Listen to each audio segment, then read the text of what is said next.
What is going on, YouTube universe? Welcome to the Hip and Shoulder, where today it is all about footy tipping, reflecting on my tips for round 10 before locking away my tips ahead of round 11. And round 10 was my poorest tipping round, I feel, for the entire year. 9 rounds of football, 4 of which I got correct. It was abysmal. It was shameful. I'm just thankful that the minimum 5 hasn't kicked off yet, because I would have been eliminated. But let's have a deep dive into how poorly I actually did go. We started the round by tipping the Gold Coast by 16 points. In the end, they got it done by 8 in a contest that saw them at one point look like they were going to run away with the game, but Hawthorn managed to stem the flow and bring it back to a very tight contest. I still feel Gold Coast heading into this game had the home ground advantage, lack of better terminology. They were played at TIO Stadium the week prior, so they essentially had 2 weeks to acclimatise. Hawthorn, getting to the ground, didn't have as much time to prepare, and I always feel when it comes to TIO Stadium, Gold Coast are always going to go in just a little bit more ahead of their opposition, so they should relish every opportunity they get to get there. They've still got a game in hand, and they're currently sitting within the top 4. Friday night, SCG, we tipped Carlton to knock off Sydney. I had a strong belief that if any team could do it, Carlton could do it, and guess what? Carlton couldn't fucking do it, and more question marks, I feel, just get thrown up in the air with these two teams. Where do they sit? Where do they belong? Is Sydney going to get back to the form that we saw them with in recent years at playing finals football? Is Carlton going to find any semblance of being close to the top 4 team? Everybody, including myself, touted them as being at the start of the season. Who fucking knows? But Sydney picked up a very big win on Friday night at home and gave me my first blemish for the round to the bastards.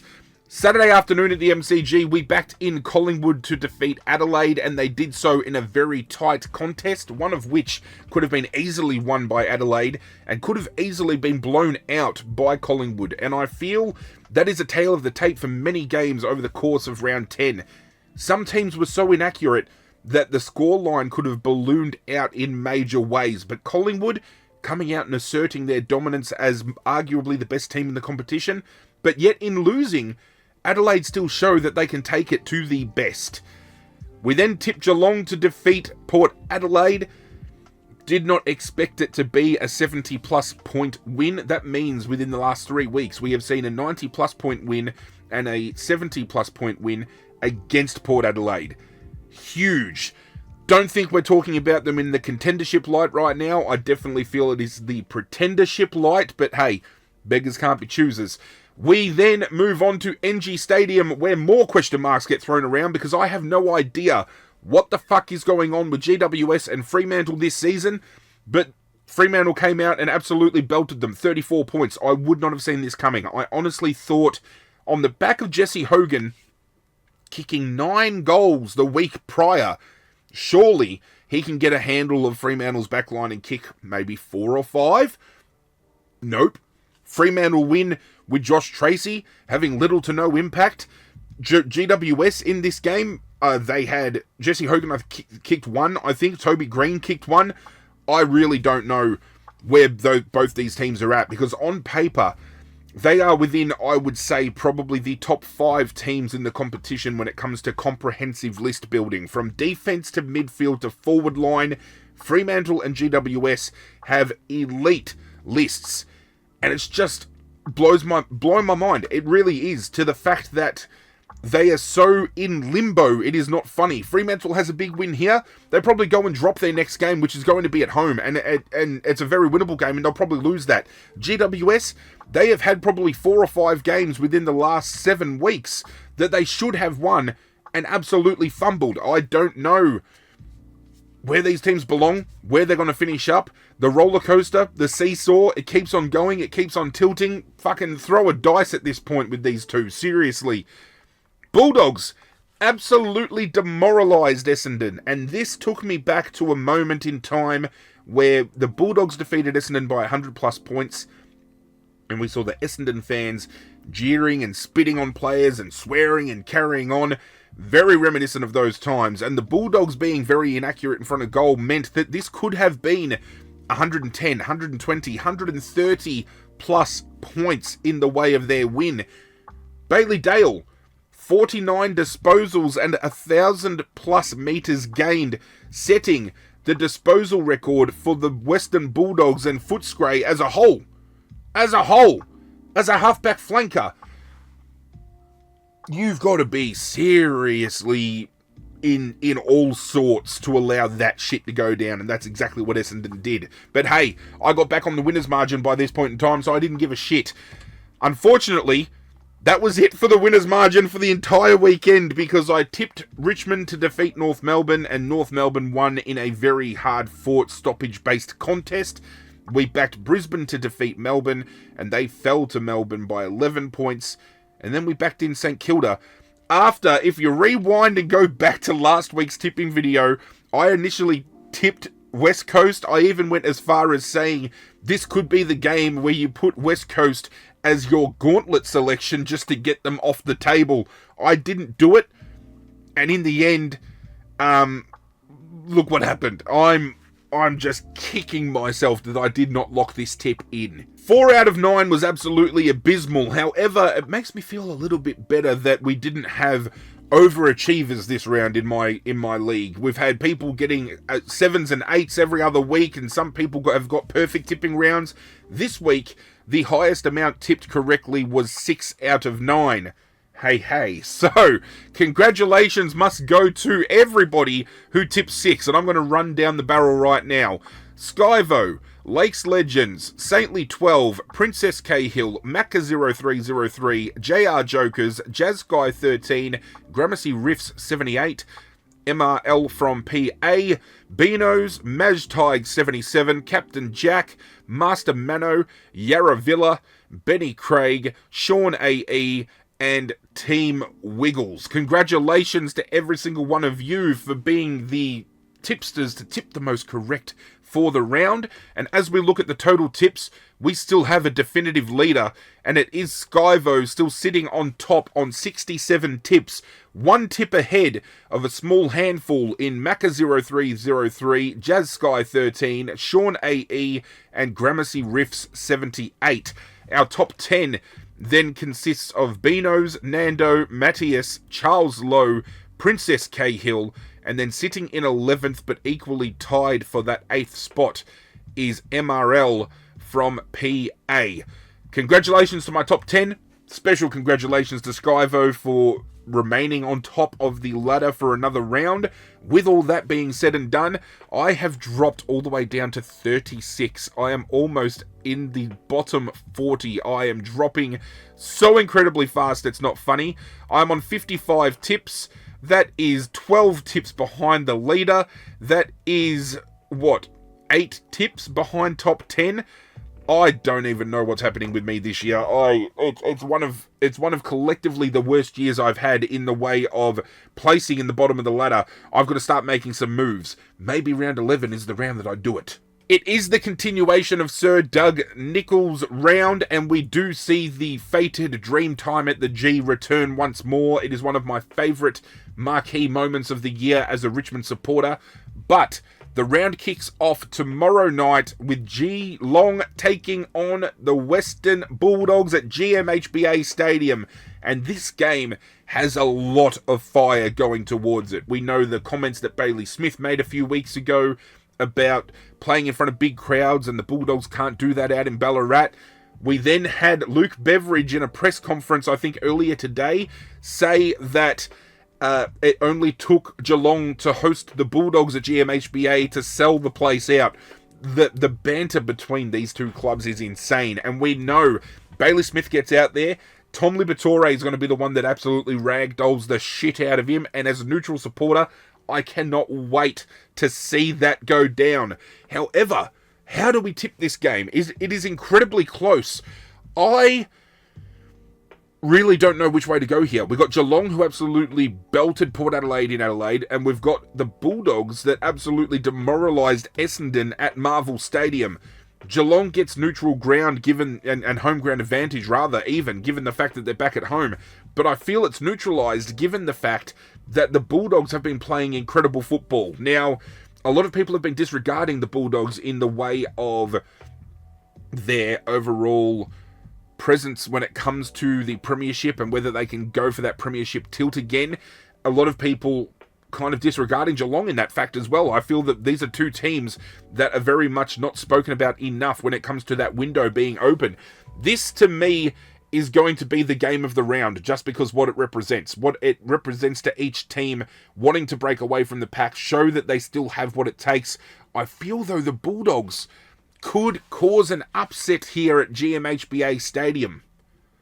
We saw GWS find a way to do it only a couple of weeks back. I really feel the Bulldogs can get a win here. I think their midfield group is just going to run too rampant over Geelong. I'm going to go the Bulldogs. I'm going to go by 13 points. Friday night, Dreamtime at the G, Essendon, Richmond. Richmond coming off of a hard-fought contest against North Melbourne that was very stoppage-based, so there was a lot of grunt work around the contest. Essendon never got out of first gear against the Bulldogs, and I would normally say that's a good thing, but maybe that leaves a big enough chip on their shoulder that they come out and go absolutely ballistic against Richmond.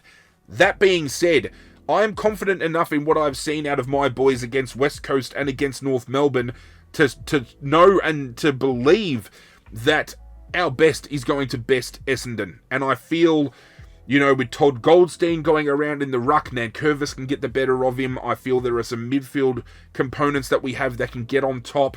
The makeshift forward line that is a little bit haphazard for Essendon could play into the hands of Richmond's defence. However, Noah Bolter missing this game due to that curfew. So, going to be very interesting to see how this falls. I will be backing my boys with confidence this week, though. Saturday afternoon, Marvel Stadium, Carlton, GWS. This is where this roller coaster comes into play, because Carlton should win this game. And if it was at the MCG, I would almost lock them in guaranteed. That being said, GWS have the capacity to just bounce back off of a loss at home and then win on the road. And a lot of people, I think, are discrediting that GWS's run so far. I think in the first 9 rounds, they have played something like 8 different venues. Absolutely insane to think that that is the case. Does GWS have it in them to knock off Carlton in Melbourne? I'm going to tentatively lock in Carlton here and wait for team results to come out, like team lists, because I think if GWS have the right makeup here, they could get the job done. I think what is going to hurt GWS the most is no Finn Callaghan. I feel the grunt work he does in that midfield really sets up the propulsion from half back into that forward line for GWS through that midfield core, and I think he's going to be sorely missed over the next 3 to 4 weeks, and I think Carlton just get ahead because of that fact. MCG, Hawthorn, Brisbane. Huge game as well. Big ramifications, because these are two teams that have been touted as the premiership favourites. We have Brisbane coming in to defend their premiership win from last year and hopefully go back to back. Hawthorn starting the season before any games were played as the outright favourite to win the premiership this year. Both have a lot to prove. Brisbane lost last week at home and got a little bit touched up and a little bit upset. Hawthorn came very close to beating Gold Coast in TIO, but could not find a way to get the job done. Two teams that play very different brands of football.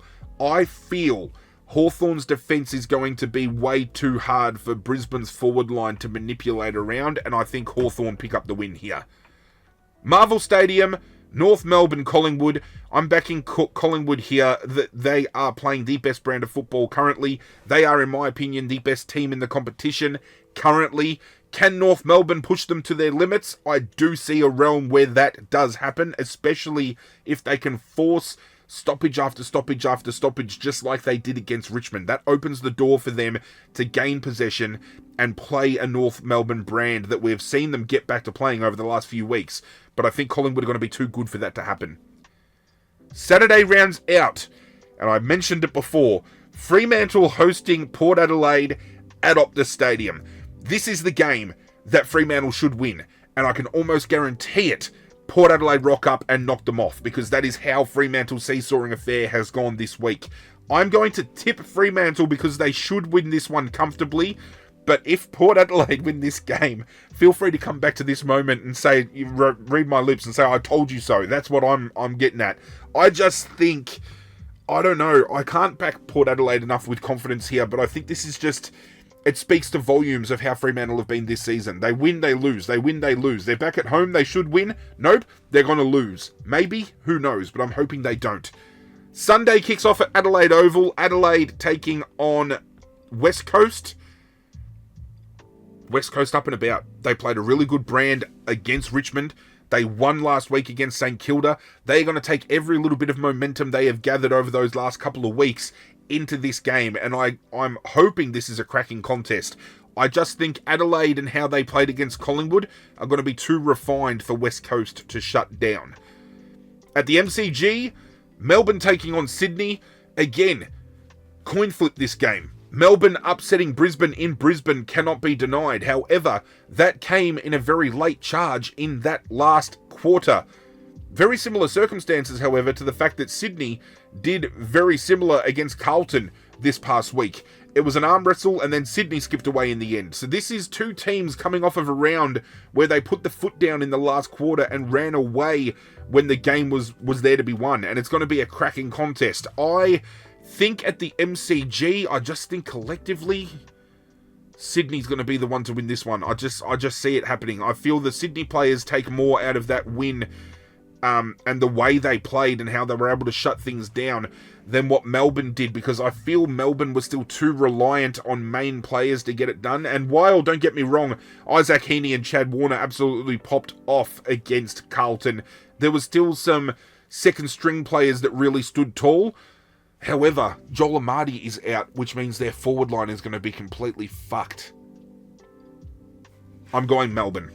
I just talked myself out of it. I forgot there were suspensions that went down. Let's just go with Melbourne. Forget what I said about Sydney. Melbourne's going to win this game. And the final game of the round is at Marvel Stadium. St Kilda hosting the Gold Coast. We know the Gold Coast can play Marvel well, even though Damien Hardwick doesn't like to travel there. They are going to get the job done quite comfortably against St Kilda. I am sure of it. Especially if they can take it to the best in Hawthorn. And St Kilda can't rise to the occasion against what has been the league's worst in West Coast. Rounding it up, Bulldogs, Richmond, Carlton, Hawthorn, Collingwood, Fremantle, Adelaide, Melbourne, and the Gold Coast. We are still alive in the gauntlet, as I picked last week. I think, who'd we go last week? We went with Collingwood. We locked Collingwood up. It was a smart play. Again, we should have gone West Coast. We should have taken West Coast off the table. Who do we go this week? We're going to play it smart here. We've tipped the Gold Coast. Can't go there. Adelaide in Adelaide, maybe Fremantle in Fremantle with their seesaw season. I think that's where we're going. I'm going to go Fremantle. Or, no, actually, I'm going Adelaide. Adelaide in Adelaide against West Coast. I think we can lock that up quite comfortably. And that brings us to a close for today's video. Thank you for joining me and always turning out to the videos that I drop here on this channel. I do appreciate it. If you would like to show your support, I would appreciate if you continue to hit that like button down below. Hit that subscribe button if you want to get on board the community we are building together here. And if you have any suggestions for content you would like to see me do, feel free to drop those in the comment section down below. But that's it from me, guys. I'm out of here. Good luck to your teams this weekend. And as always, I will catch you guys next time.